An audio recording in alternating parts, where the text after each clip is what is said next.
بسم اللہ الرحمن الرحیم۔ نواز نشریات کی جانب سے اپنے تمام سننے والوں کو خوش آمدید۔ دوستو، آج بات کریں گے اسرائیل کی وزیر اعظم گولڈا مائر کی۔ یہ 1973 کی بات ہے۔ عربوں اور اسرائیل کے درمیان جنگ چھڑنے کو تھی۔ ایسے میں ایک امریکی سینیٹر ایک اہم کام کے سلسلے میں اسرائیل آیا۔ وہ اسلحہ کمیٹی کا سربراہ تھا۔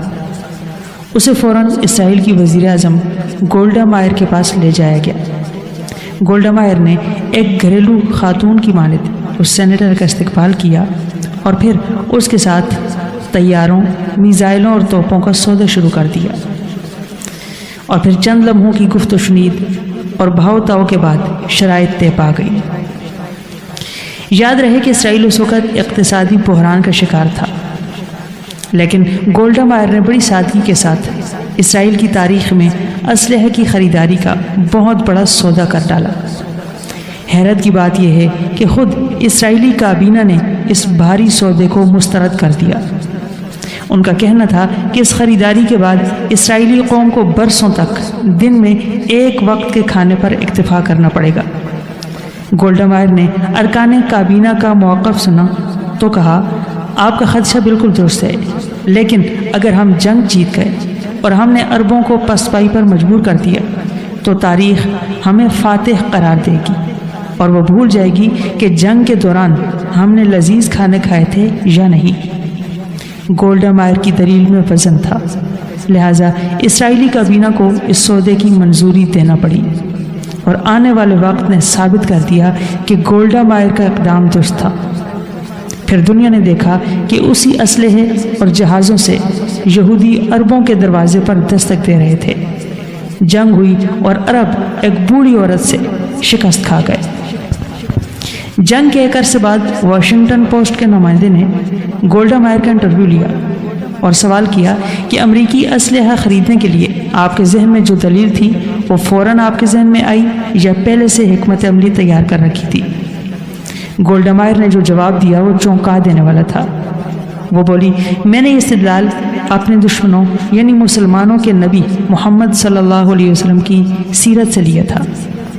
جب میں اسٹوڈنٹ تھی تو مذاہب کا موازنہ میرا پسندیدہ موضوع تھا۔ انہی دنوں میں نے محمد صلی اللہ علیہ وسلم کی سیرت طیبہ کا مطالعہ شروع کیا۔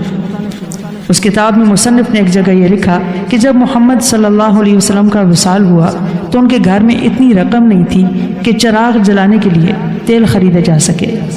چنانچہ حضرت عائشہ صدیقہ رضی اللہ تعالی عنہا نے ان کی زرہ رہن رکھ کر تیل خریدا، لیکن اس وقت بھی محمد صلی اللہ علیہ وسلم کے حجرے کی دیواروں پر 9 تلواریں لٹک رہی تھیں۔